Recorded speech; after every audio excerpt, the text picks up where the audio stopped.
So what I was saying was that meditation as a dedicated practice, sitting in a classical way, a formal meditation we might describe it as, will require a first step, which is the want to meditate. That makes sense with everything. If you want something or want to do something, then you'll do it. If you have a passion to do it, then you'll do it with as much energetic input as you can possibly muster. So we have to understand what the benefits of meditation are and why it's so necessary. When you ask this question to people, many answers arise. Some people say, I meditate to get quietude and peace of mind. Some people say, I just want to relax. Some people say, I want to improve my concentration. And some people, the real meditators, will say, I want to access in an individual, personal, directed way, access that entity that lies within me, that supreme divinity which lies in me. But you have to recognize that there's such a thing, firstly. That's why, in a sense, we begin with philosophical principles. And when you elucidate these principles, when you lay them out in a logical sequence, the next thing is that all the feelings and emotions have to catch up with it. Because all the feelings want to be directed in a different way. And this is the habitual nature of the mind.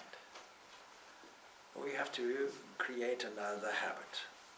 And the guided meditation that was with us last week was of the formless type, and it was explained quite rightly that two forms broadly of meditation are available to us, formless and one with form. And you can't force somebody to do form-filled meditation if their preference is formless, and the other way around also. The advantage of formless meditation is it's universal. There's no theology that comes with it. And so when you are doing this in an interfaith environment, where people don't want to be burdened with your particular theological ideas, then you can teach a kind of meditation which is universally accepted.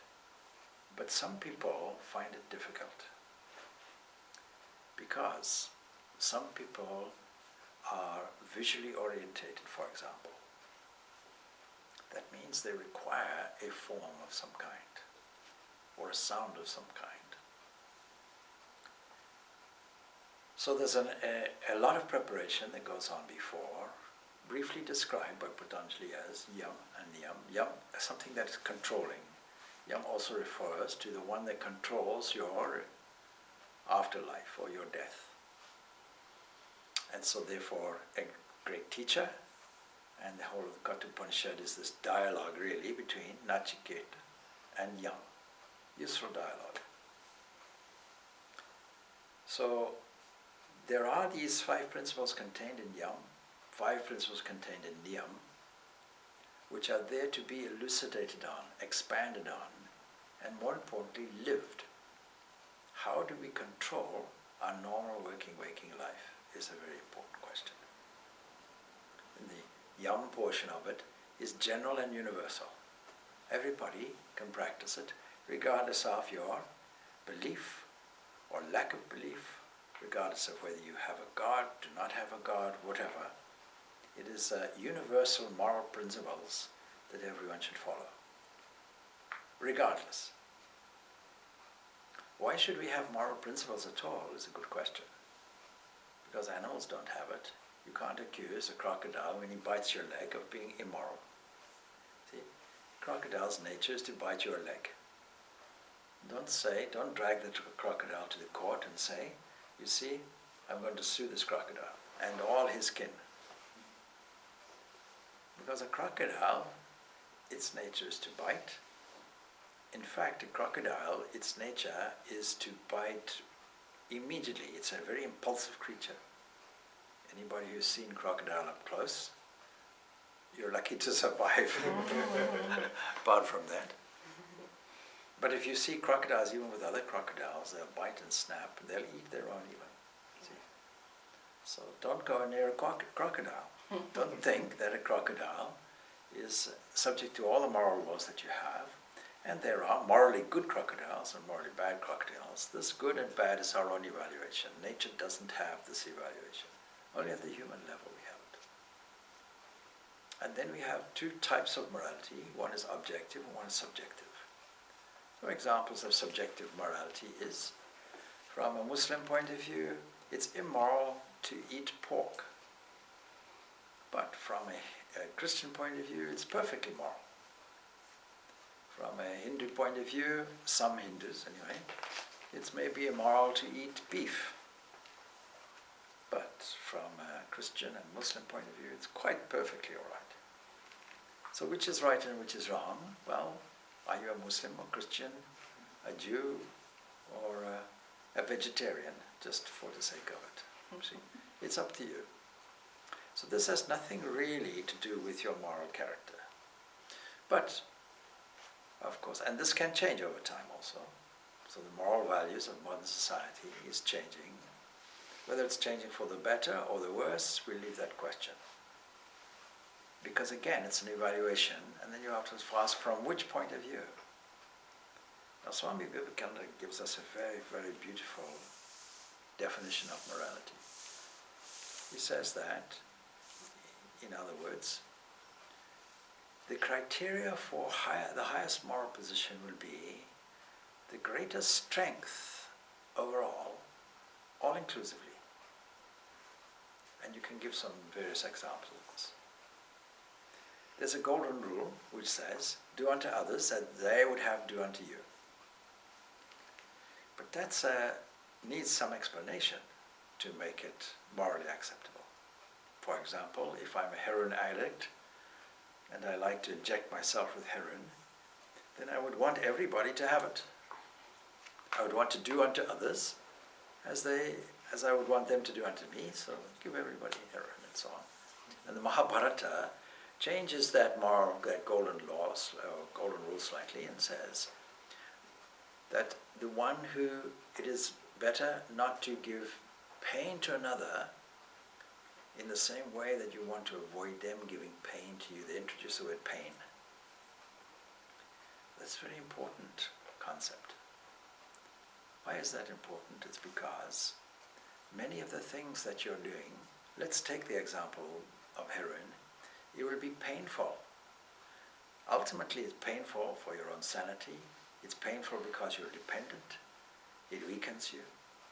It's painful for society that has to support you. It's painful for the taxpayer. It's painful for the government. It's painful for tourists. You see?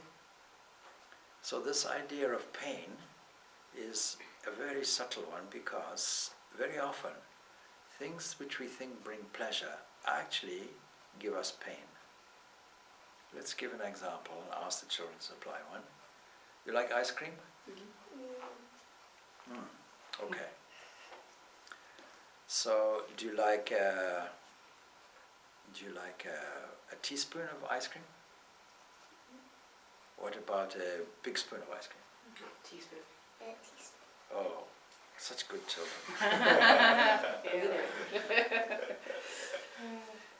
So if I gave you 1 ton of ice cream, if a big truck came along, yeah, and deposited 1 ton of ice cream, apart from the hygiene issues, then you wouldn't want that. I see. Very good.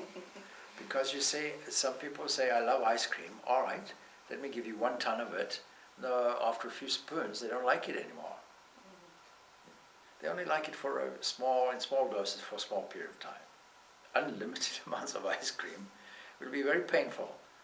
They give you tummy ache and all kinds of things, not to mention diabetes and mucus, and we won't go into all of that, you see. So this is something that seems to be pleasurable for us, but ultimately produces pain.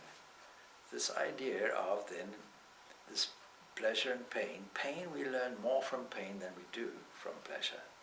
And very often we use the pleasure to counteract and use as an antidote for pain, but unfortunately the result of the pleasure will be pain.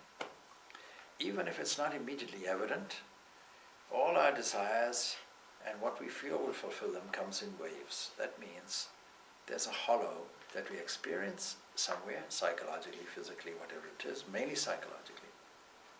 And then we get something that historically we find is pleasurable, that will relieve it, but it's gone, and we require another dose, another dose, another dose. And when we rely and become thoroughly dependent on this is called addiction. And in the case of the example, heroin addiction, not just taking it, but an addiction occurs. Now we are all humanity have this kind of addiction to some extent or another, thinking that it is harmless. There's great harm in it. Addiction in this case means something, some formula that is repeated in order to satisfy me, and it may satisfy me for a moment, but after that it's gone and I have to repeat it. And when I repeat it, the unconscious mind, the habit level, immediately gets drawn to there, habitually drawn to there. And so this question of yam is a very interesting psychological question, because it means how can we reshape our habit level in such a way that ultimately when we sit for meditation, it comes easily and naturally. This is why the first step of meditation is a firm moral grounding, self-control. And when we've gotten that self-control, that is, when we have strengthened the will, when we have directed our thoughts in a deliberate, conscious, strategic way, scientific way, deliberate way, knowing that I am the master of my mind, not the slave of it. With that attitude and understanding, with a no exception understanding of things. So there was somebody who asked me, trying to lose weight, asked me, so is it possible then, do you believe in the reward system? What do you mean by the reward system? Well, I've been so good with my diet for 6 days. Maybe once a week on the 7th day, I can give myself a treat. So I said, no, I don't believe in that at all. Because what you're saying is that you got this weight because you decided that, probably because of some psychological difficulty, inadequacy or something requiring some kind of compensation, you decided to fill the gap with food. But what kind of food? Food that doesn't go away. It remains in the body because I don't have a metabolistic balance anyway. The energy that comes in, I don't expend. And the quality of the food that I take in will be inducive to increasing the fat. Supposing that's the case, then I am filling myself for compensatory reasons with toxic material, and I propose that as a reward for my discipline, I'll reward myself with toxic poison again. It doesn't seem very logical to me. So instead of worshipping the god of digestion, Vaishvanara, I am worshipping the god of taste. And the god of taste is not very fulfilling. For a time it may be so. See? And then a craving occurs again. See? Whenever things go down, I'm thinking, what is the compensation? The unconscious mind says, please, you know the old formula, since the age of 4, 5, 6, 7, it hasn't changed, here you are. And then it's a cycle, it never gets out. So these 5 principles are there, even before we get to asana. 10 principles are there, 5 in yam. 5 in yam. Yam is a refinement, specific observances that have to be there. So it's worth going through them very briefly even. And so what is the first one? What is the most fundamental principle, moral principle that we have? Nobody knows. Truth. Truth. Non-injury. These are all good candidates. Yes. You see, truth and non-injury, there's a little bit of a contest between the two. But you see, what is the basis for the non-injury is essentially truth.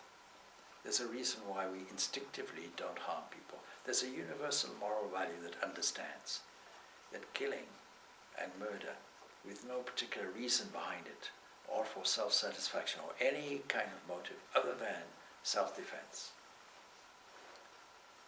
all of that really is deemed to be immoral. In all societies there's a punishment for it. And how long has that been? You may argue, well, maybe 500 years ago it wasn't there, but it was. Then you may say, what about in Neolithic times? Yeah, it was there also. Of course, there were ritual killings, and we find that, evidence of that, in the Bogmen here in Ireland, where it seems, the theory is that some king, let's say, or a chieftain, who was relied on, and there were difficult times, maybe food wasn't produced or something like that, he wasn't doing his job, or he may have doing his job, he was just unfortunate, and became a scapegoat. And so some ritual killings were there, and the person was left in the bog, thrown in the bog area, and gets nicely rediscovered, complete with hair and teeth and nails and bones and all the rest of it, not decayed at all. Have you ever seen it in the museum? It's a grim thing to tell you, but yeah. So, okay, all right. It's worth seeing, see, how it was all preserved and so on, and gives you a good insight into your own mortality. So, what is the basis of not injuring in thought, word, and deed? It's not just I won't kill a person. I won't even think about killing a person. Because thinking about it is as good as doing it, isn't it? You can wake up in the morning brushing the teeth and think, today this person gave me such a hard time at work or the office, or wherever it is, or my neighbor, I think I'll put poison in their tea today, something like that. You see, all these things are scheming, knowing you won't do it, but even that is harmful. Why? The very thought of it. Thought itself is a vibration. Thought itself is a visible vibration. Visible means we can trace how it starts, we can trace its life, and we can trace its demise. It's kind of like a wave. A wave, we can see where it begins, we can see where it peaks, we can see where it diminishes and disappears. If we have a will to do it, we can stand back and watch various waves in the mind come and go. And we can register, I thought this yesterday, I thought this 5 minutes ago, and I'm thinking this now. Some independent observer stands there observing all of this. But the basis for it is that it's not just a prohibition, because the other side of the coin is love. So what it means is, it's described in ahimsa, in negative terms. But the positive side is, I have love, I have to love. So Jesus told us, love your neighbor as yourself. Yeah. In fact, the Jewish system says that also before him. But what's the basis for it? Why should I? Why should I act in this way? Vivekananda puts it in this way. Why should I not do the greatest harm to my neighbor if it serves my purpose? A utilitarian point of view. What is called a consequentialist. Somebody who does something only based on the outcome that is in favor of themselves. But is it in favor of yourself? No. On what basis? On the basis that we are dealing with a whole thing, not sections. We see things in sections. We react to things in sections. But it's really the whole thing. And because it's beyond the range of our visibility, we don't notice it. Let me give an example. We may say, there's a man-made lake in Africa. The man-made lake is called Kariba. It's a wonderful piece of engineering. Many animals had to be rescued because the floods were going out, and dedicated people went in boats, Department of Wildlife, so on, went out in boats and had to rescue animals that would have drowned. But it was so necessary because it created a hydroelectric plant that would serve millions of people. But not surely at the expense of the wildlife. So all this wildlife was rescued and relocated nicely. Wonderful, wonderful humanitarian work went on. But the lake is so vast. If you look at it from a satellite, you'll see its defined proportions. But when you sit in the lake, it's a sea. You look out to the east, the west, the north and south. You won't see anything beyond the horizon. It looks infinite. And when you get stuck in the middle of it, the weather can turn very rapidly, and you have huge waves that can be very dangerous and can topple a boat easily. Now supposing you have something happening, some kind of a boat, let's say a speedboat there, and that speedboat drives through the middle of the lake from top to bottom, from end to end. Even though it's a vast lake, do you think those waves will eventually be dispersed and come to the shore? It will. It will. You can calculate how long it may take, what is the velocity of the wave, any other counter forces that go along with it, what was the weather at the time, all these variables you can take into account. But sure as anything, because there's a limitation, there will come to the shore. And because we're living in a very finite world, ultimately, where it has a beginning and an end, in the middle, something like that, a series of waves, with each wave having that characteristic of beginning, middle, end, we are dealing with a vast oneness. And any activity within it will create its result and affect the whole. When you even think of doing harm to another, you are effectively doing harm to yourself, since there is only one thing. Since our philosophy is monistic, and the final conclusion is monistic, and there's only one thing that we call Brahman. And when it comes to the relative aspect of that, also there's only one thing, and we call this either a conditioned Brahman, Saguna, or we call this in yogic language, Prakriti, or Pradhana, nature. Something that is comprised of evolutionary forces that can be in quiescence or can erupt from an unmanifested state to a manifested and variable state. Our whole universe is that, and we can't exclude ourselves from it. Anything that happens in it will affect everyone, everywhere. Don't think that it won't. When we look into the night sky and observe all the light that is coming to us, is coming from the past. Don't think they made a cutoff or said, no visa for the earth. It may be hundreds of light years away. Nevertheless, it arrives here. And we're looking at everything in the past, of course. I'm looking at you, you're looking at me, but this vision of each other has only arrived 8 minutes later. It takes 8 minutes for the photons from the sun to arrive here. There's nothing we are viewing that is in the present. It's all subject to this delay because there's a certain speed. There are speed limits within the universe. And we know that the speed of light is a critical component of our physics. These are various laws. So, similarly, there are moral laws on the very logical footing. That is, we're not dealing with individuals, even though it looks like it. We think that we can hide in a closet and behave as we think and think as we want, but it's not hidden. The universe knows about it and reacts. So we are developing our own character with every thought that is produced. The noblest thoughts will produce the noblest results. And there's a rule in meditation that when we sit for meditation, whatever we meditate on comes to us. If I sit and think of an elephant, then I'll have strength like an elephant. It's inevitable. Whatever I meditate on comes to me. Now we all meditate. The problem is we're meditating on all kinds of things which may not be good for us. As I wake up in the morning, I may be meditating on the difficulties of my work, which means difficulties naturally arise for me. Whatever I meditate on will come to me.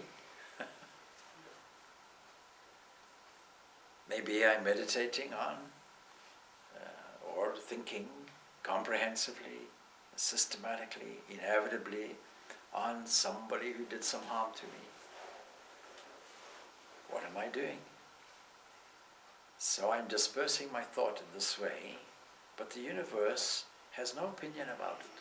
It simply takes the thought and arranges it, and it condenses as a scene in front of me.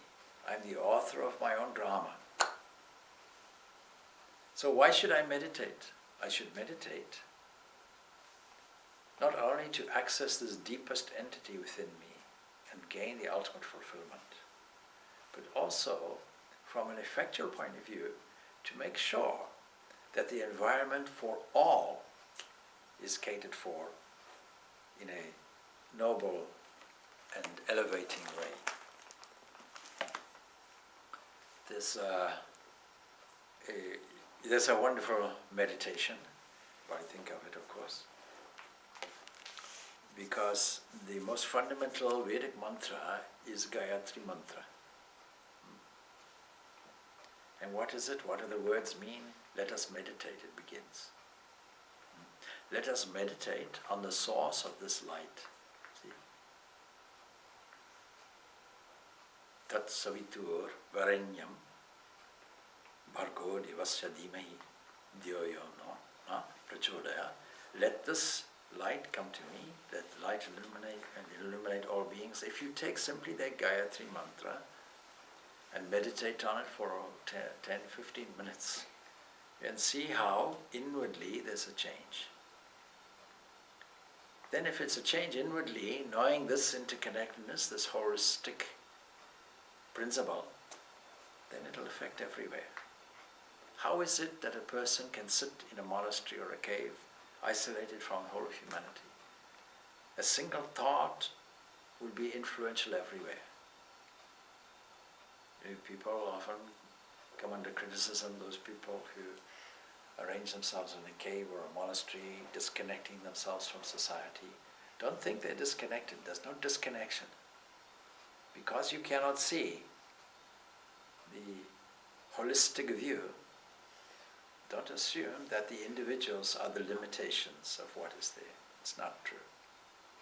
If it were true, then energy would not be all-pervadingly everywhere. We would not find matter all-pervadingly everywhere. And the Sankhya philosophy tells us from a material scientific point of view that everything the Vedas tell us, the Upanishads tell us that everything comes down to these two essential components, that is energy and matter. One acts on the other. But when you come to it, where do they come from? They come from a cosmic mind. So these are the principles we have to understand in connection with ahimsa, that do unto others as they would have done to you, because there's no separation. The golden rule means there's no separation. It's not just, I wouldn't like it done to me, there's that much as well, but if you go deeper, you see, there's no separations in this. It's all one system. And don't grumble, therefore, when misfortune comes to me, because it's something I audited through my thinking by the cosmic DHL, and it arrived today, and I can't refuse it. I have to sign for it and accept it. I can't send it back. Tatra ekagram manaha kritva. The passage begins off like that. Sitting there, on his seat, this is how one should practice. The mind one-pointed and restraining the thinking faculty, that means poising it so that it can be directed. And the senses, he should practice what? He should practice yogam, atma, vishuddhaya. Why should we practice meditation? The answer is given here. Why should we practice meditation? To purify the mind. This is the only reason why we practice meditation. It is not to get peace. Somebody comes to me and says, please teach me meditation. I say, why? To get peace of mind? My answer, please go and get peace of mind first, then you're ready for meditation. Find peace in the world, do your yam niyam and all that. Then you can sit. All right. So, then how should one sit? Saman kaya shirogrivam, that is, let him hold. Saman, erect, kaya, shiraha, grivam, the body, the head and the neck, dharayan, holding, achalam, still, sthiraha, steady, and then sampreksha, gazing at, colloquially, the tip of the nose, without looking around.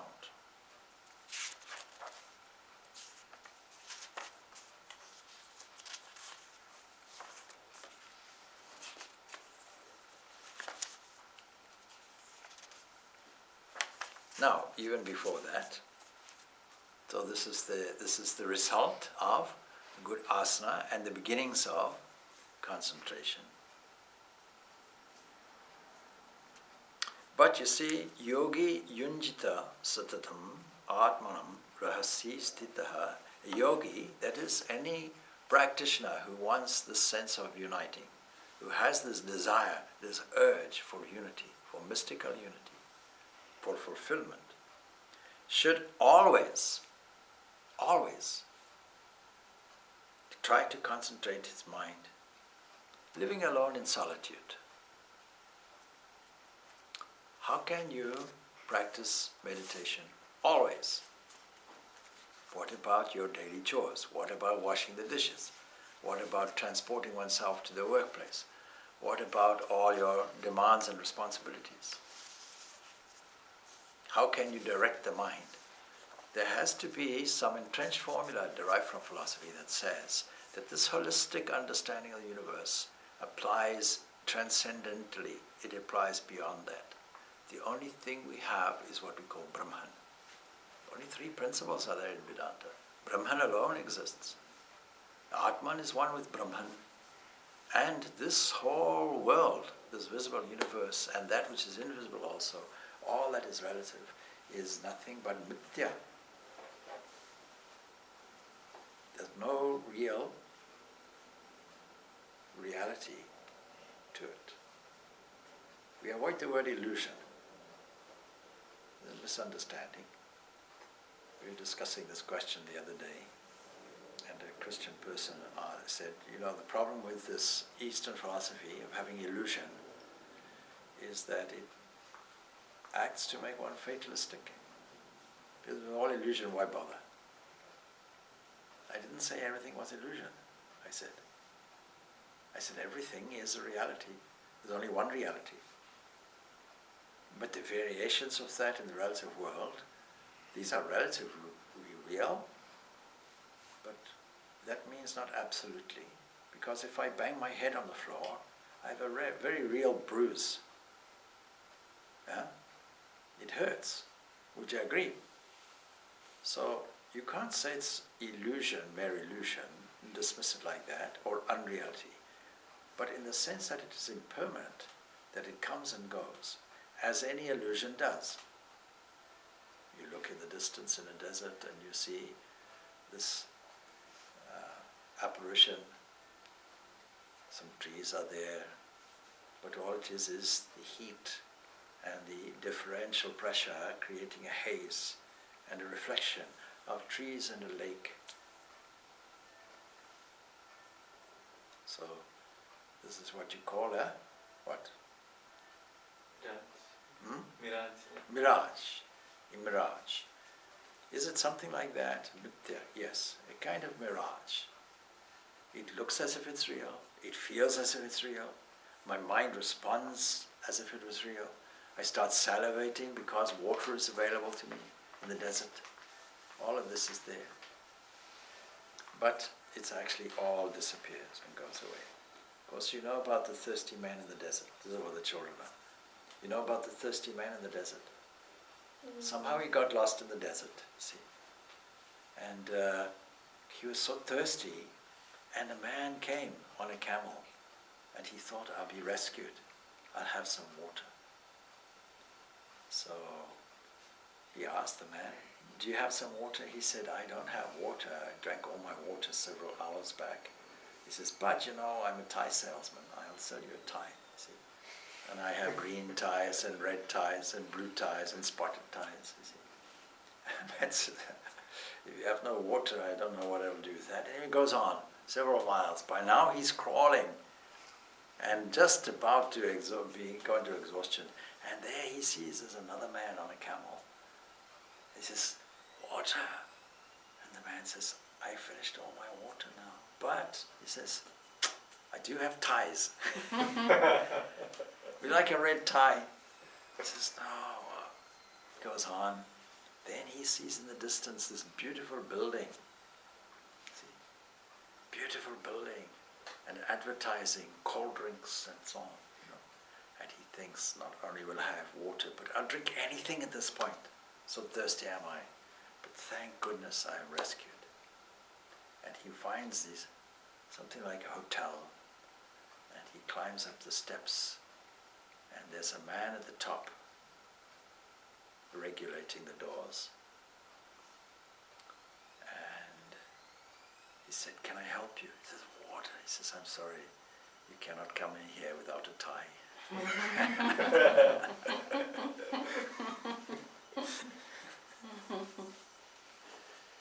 Is there a lesson in that story, humorous story? I never thought that was a lesson, but I'm thinking now there's a lesson in it actually.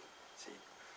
That we are offered, the universe offers many, many irrelevant things to our fundamental destiny, or the thing that we should really be thirsting for.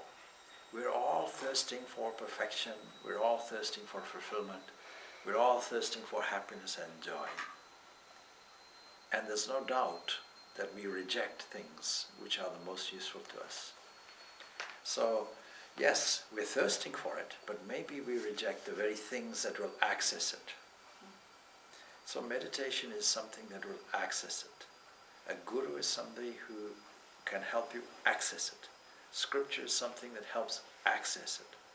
And the human body and mind are things which help you access it. These are ready-made tools. If we reject the capacity that we have to get what we require, then it would be a great mistake.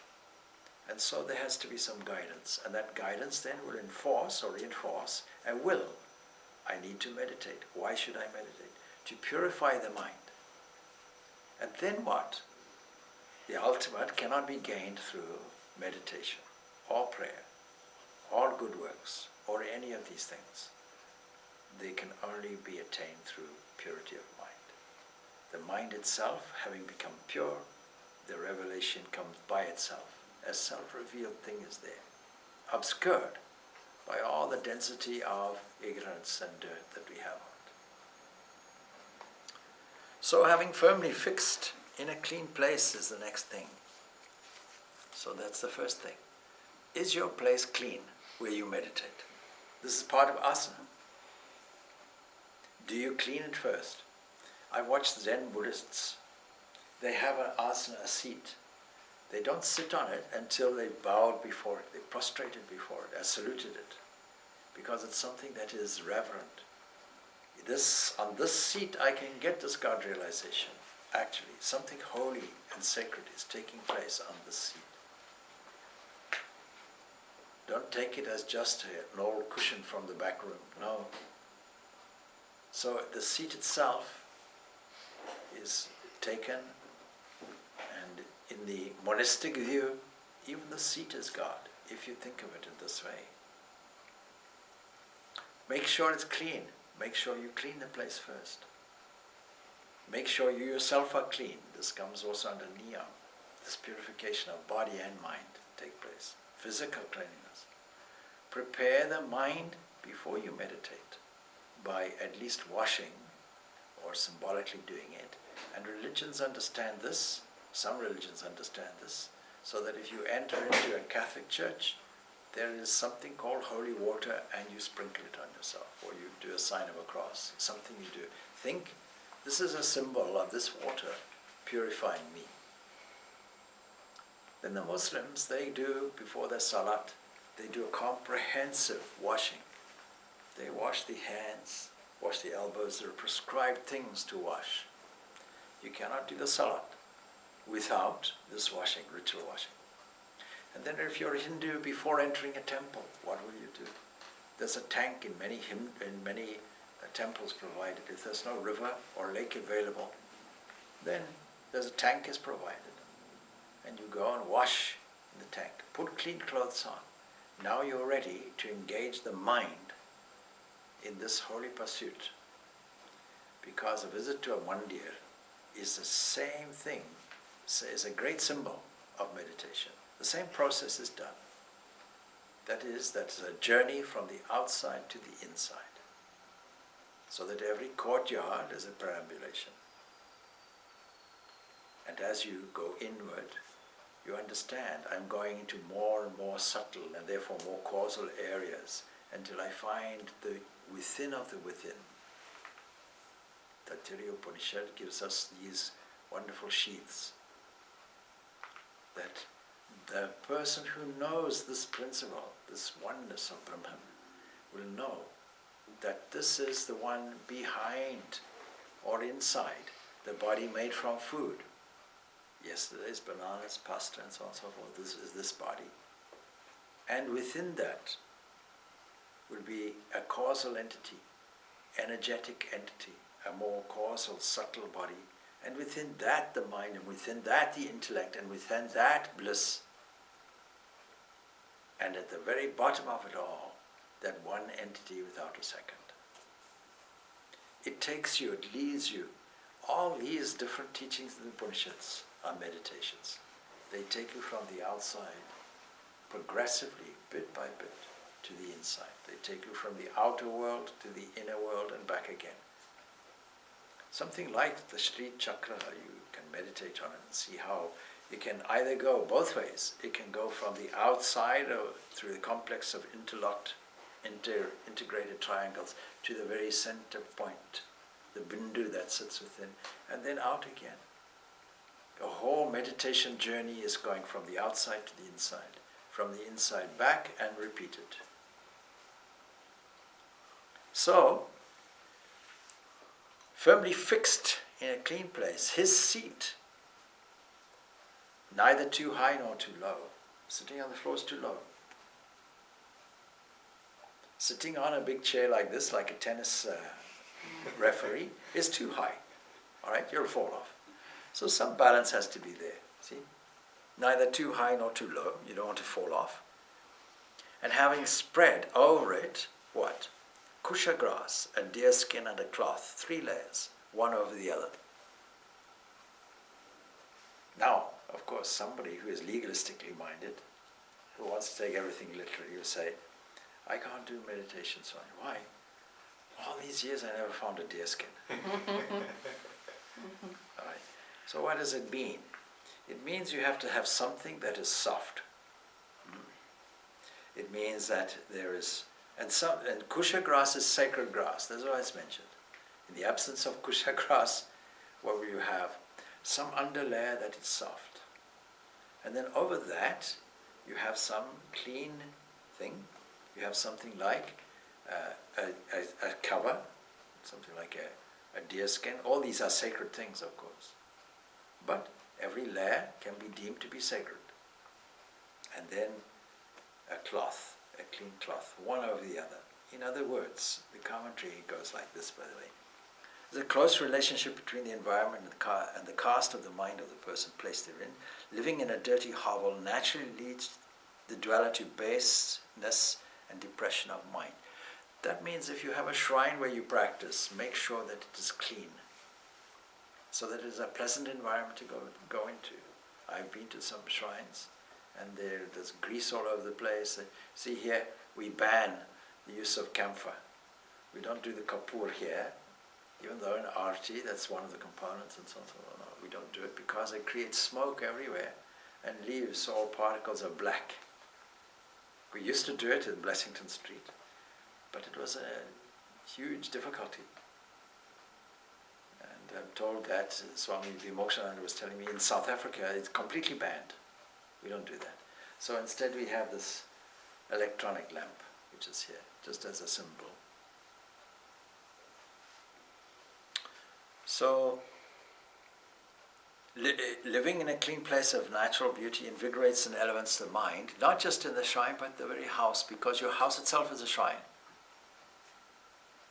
The inner shrine where you do your spiritual practice, is like the heartbeat of your whole house.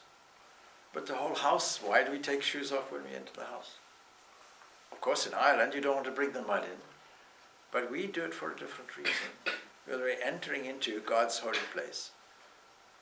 The burning bush said to Moses, that is God in that form, take off thy shoes, the ground on which you stand is holy ground.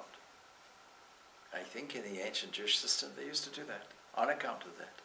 And then they left it off, and the Muslims carried on. They take off the shoes. You don't want to bring dust, you don't want to make a holy place dirty, but it's a reverent place. Take off the shoes. The ground on which you stand is holy ground. Seats like a lounge, a swing, or a hammock are no good for meditation, says the commentary. All right? Because some people genuinely ask, can we meditate lying down? That question is seriously asked by people. So I said, why? You want to go to sleep? In the 1960s, there was this great statement, 7,000 people meditated in Trafalgar Square, but they used a system of meditation designed to make their mind blank and dull and fall asleep. Because this misunderstanding about meditation was there. Keep the mind blank, remove every thought. I've heard, Swamiji, I can't meditate. Why? I can't empty the mind. Who told you to empty the mind? You think it's a dustbin? A garbage truck? You need to empty the mind. Of course, some people, their mind's condition is like that. And we have to be sure, for purity of mind, not to take another person's garbage. There's no question of emptying the mind. It's like emptying the engine from your car. What use is that? Who told you that? The mind is, by its nature, is active. It is that activity that is necessary by virtue of an attention to steer it toward, like a laser beam, toward one subject, so that subject-object merge. The merging of subject-object is classically the meditation. We call other parts meditation also, but this is just a generic term. Meditation actually, the actual meditation part, is this merging of subject-object. In which case nothing gets emptied, everything gets filled. So, no lying on the bed for meditation. All right. A heap of grass or pebbles, a pile of logs, things such as these are also to be avoided. Then people say, oh, there's a nice riverbank. I think I'll sit here quietly and meditate. Then after a while, something's poking. Oh, I see, it's stones. I sat on a rock. All right. The awareness of the body comes, and then, how to shift. Now, there are other places nice and smooth and so on. You can sit there, very good. Things such as these are also to be avoided. A rock or a platform constructed about 2 feet above the ground is quite suitable. 2 feet. 2 feet is this much. One would feel dizzy if the pedestal be too high. A seat on the ground would provide no protection against creeping insects, and that's why this remedy is there, assuming that you have, you're in a nature's place. And the provision on the platform of a sacred kusha grass mat, deerskin and cloth, one or the other, would make an ideal seat for meditation, but we have to make do. So here we find asanas here. So we have one layer here, then underneath the mat is a second layer, and then finally the third layer. So I designed it exactly like that, so that you get one representation there. Okay, that's that, that's that. Now, supposing you sit there, it also feels flat. Oh, then you need to have an elevated seat somewhere. You have to make sure that the attention that is supposed to be there toward the unity of consciousness is not deviated by awareness of the body. The body is disturbing me. So the whole idea of meditation and the asana side of it is, let me remove the disturbance that is the body. Why do I close the eyes? Let me remove the visual disturbances. Why do I want a quiet place? Let me remove the audio disturbances. As many disturbances as I possibly can remove, let me remove them.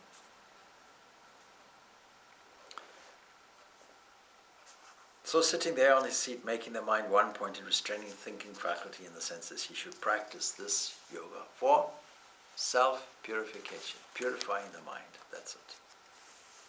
So this whole chapter, you see, is Dhyana Yoga, and I selected it for that. And then we find in the Bhagavatam similar pointers toward how one should posture yourself in meditation. But make sure that the seat is comfortable. And that's why we have these stools here, because some people can't sit like this. They're not accustomed to it. So you take a stool and do it. You don't know how long you're going to sit there. A seasoned meditator will sit there quite happily and comfortably with no disturbance of body or mind and not be aware of how much time passed.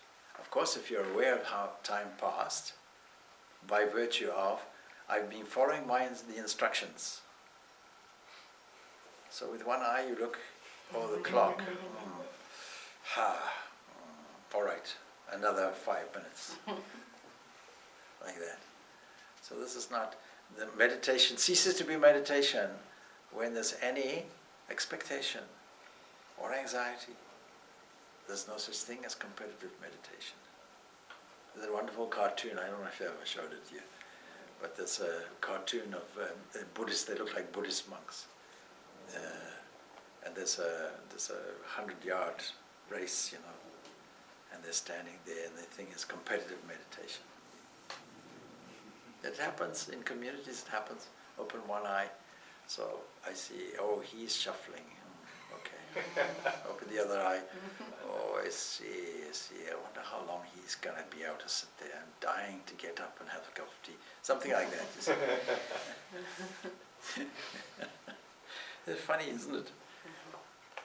So it's a question of by yourself, preferably by yourself. Now, interesting question arose. Collective meditation, is that more potent than individual meditation? Yes, when there's a collective effort there, provided, of course, you're all intent on the one thing, that when you're meditating, there are only two entities. In devotional meditation, only two entities are there. One is you and the other is God.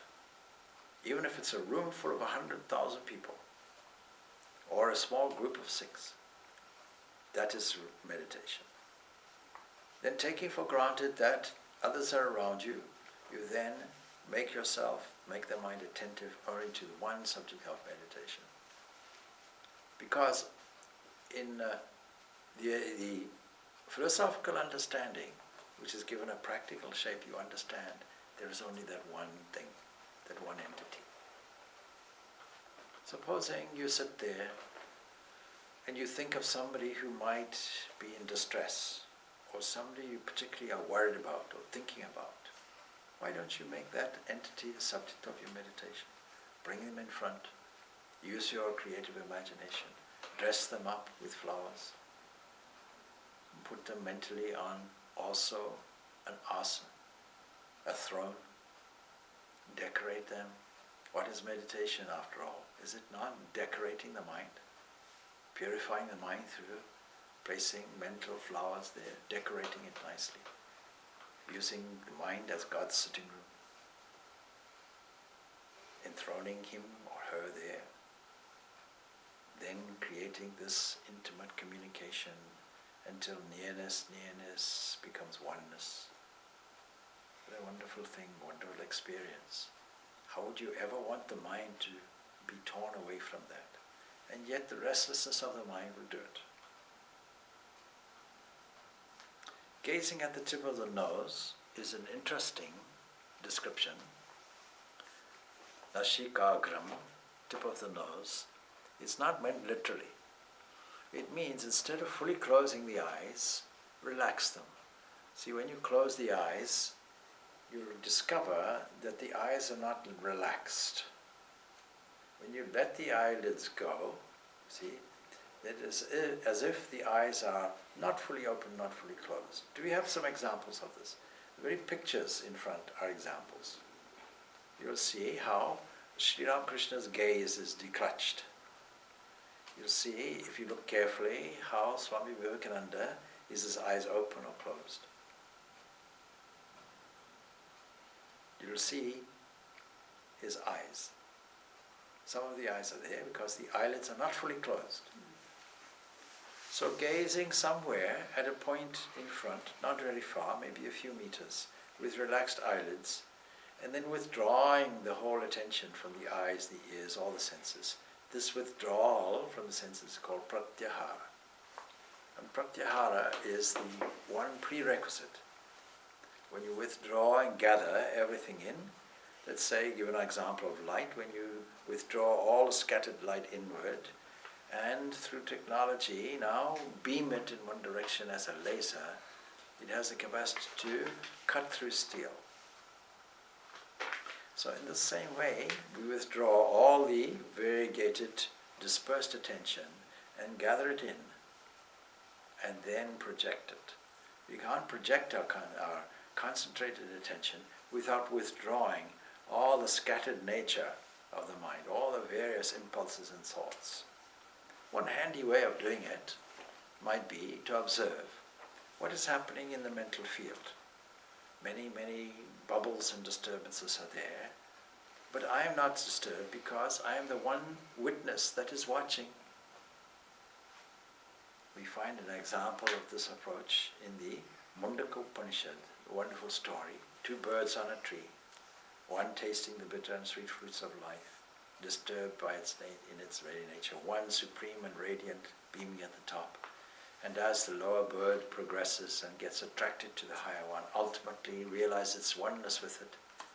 And all our so-called progress will be, apparent progress will be this attraction toward the ideal.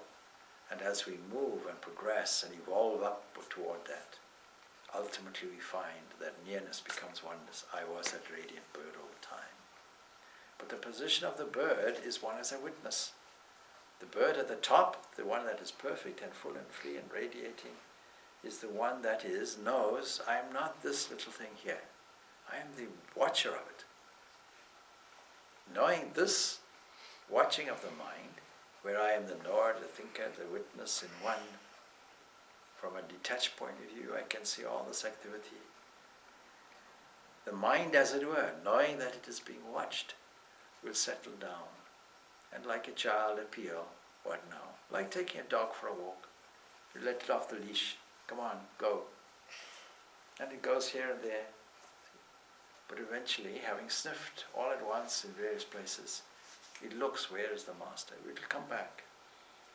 So it requires some patience, it requires observance, it requires seeing all these waves in the mind going on, is one technique of withdrawing.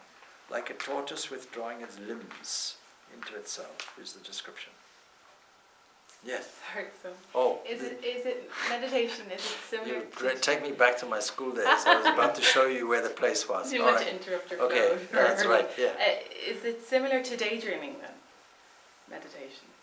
Well, meditation is a steered form of daydreaming. Okay. Yes, it can be. You can use the whole capacity, the whole creativity and imagination of imagination itself, image forming. But you see, daydreaming, we're not in control of it. It's a random process. We sit there and allow the mind to wander. This is not meditation. Okay. Meditation is constructing a scenario. You can describe it as a planned dream. A dream itself, we don't have, whether it's night or daydreaming, we don't have any control over it. We just find a reverie of different thoughts coming and going. So the daydreaming aspect can be categorized as reflection. Okay.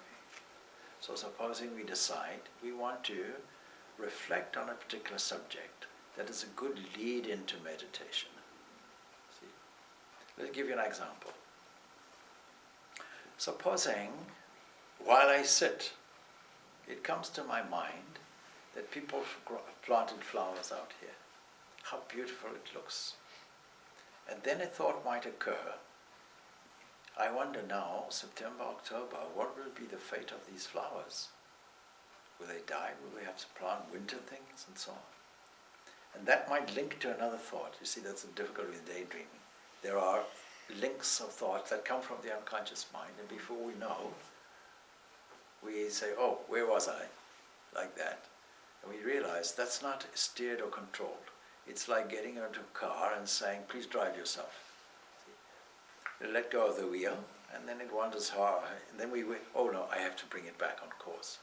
So there's always a steering in your mental passage. There's always this sailing the boat. You can't just let go, the rudder and everything else, and say, let the wind now take me where I want, and I'll enjoy this pleasant experience of floating, because you'll find you'll go off course. And if you do that in a car, then you'll wind up in a ditch also. So there has to be this constant mastery. This is mentioned, of course, in Katha Upanishad and here in the Bhagavad Gita, because the example of a chariot is given with the senses. You can't say, I'll harness some horses and let the thing go where it likes. All horses may well pull in different directions, and you won't go anywhere. So there is a certain direction, there's a certain channeling, there's a certain movement of the attention around a theme toward a central experience of being itself. And you use that journey to steer the attention gradually. See, like entering into the Panama Canal, like a big ship doing that, you maneuver the ship in such a way that you don't touch any of the sides of the canal. It requires great skill. And then once it's in the canal, you make sure that it still doesn't go and touch the sides. It's quite a tricky thing, because you may think this is a very narrow thing. Or even landing a plane, you see. From the pilot's point of view, you look down and you see a small patch like a postage stamp, and you have to land on it. And then you wonder, if you're not skilled, how will I do this? And as you get closer to it, before you know, the ground is coming up to you. You have to know how to place that aircraft, not just let go. See? There was somebody I knew who used to be part of a kind of debating society, and when a really awkward question came up, you could see he was stumped, and so he fainted on the floor. It was the way out. You see, just let go, faint on the floor. No, you have to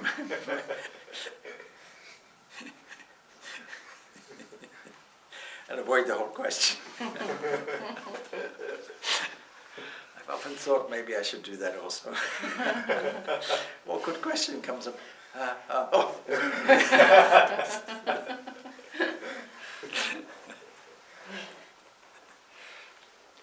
So coming back then to the theme, these flowers, would it not appeal to me that there's a beauty in there, and would I not want to explore how it is that the flower finds its nourishment by itself? And a chain of directed thoughts, will it not expose to me the great glory and beauty of that which sits behind it? And how, just by studying a flower, I can use that as a clue toward its divine source. And then will that not lead me to the understanding that, am I not something like this? Is the human body not something like this? Is its fate not something like this? And could I not also have the generosity that a flower has? What does that mean? It means that if I come to this area by the car, the first thing that visually impacts me are these newly planted flowers. And I think, what a beautiful thing, how beautiful it is. And even the most disruptive person may come along and say, let me leave these flowers alone. Instinctively they may just say, what a beautiful thing. Somebody has put some effort into this and so on. There'll be a chain of thoughts that will take place. Starting from, what a glory, what a glory, what a glory, what a glory, what a thankfulness, what a wonder. Ah, Lord, there you are. See, you are the within, inner controller of all of this. And this beauty that you displays a spirit of generosity to the extent that every bee is welcome to take my pollen. And every ray of sunshine my leaf can take and produce this miracle through a mechanism of photosynthesis that you and I can't do. So this leads you now progressively inward, step by step, into more and more subtle areas with greater expansiveness and more subtlety, more expansiveness, more sense of wonder, more causal, until being alone is experienced. Supposing the mind wanders from there then, you take up another clue, so that there can be no distraction in meditation.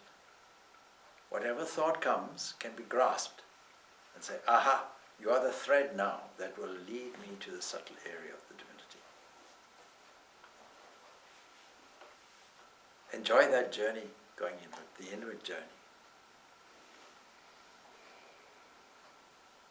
Heighten the experience through all the internal senses until they all merge into a sublime, blissful base. And the inward feeling of that will outweigh any of the intermediate blissful experiences and steps.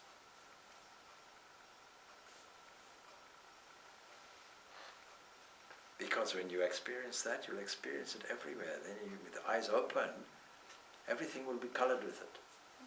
That's the idea. Then often meditation I call the game of guiding thought, because we take it like that, with a cheerful attitude. Come on, attention. Come here, let me steer you. Let us journey together. Let us go here, let us go there. Let us visit this place and visit that place. Let us take an internal mental pilgrimage that takes me ultimately to blissful base.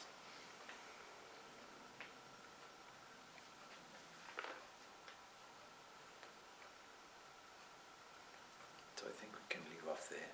We started at 11, I think.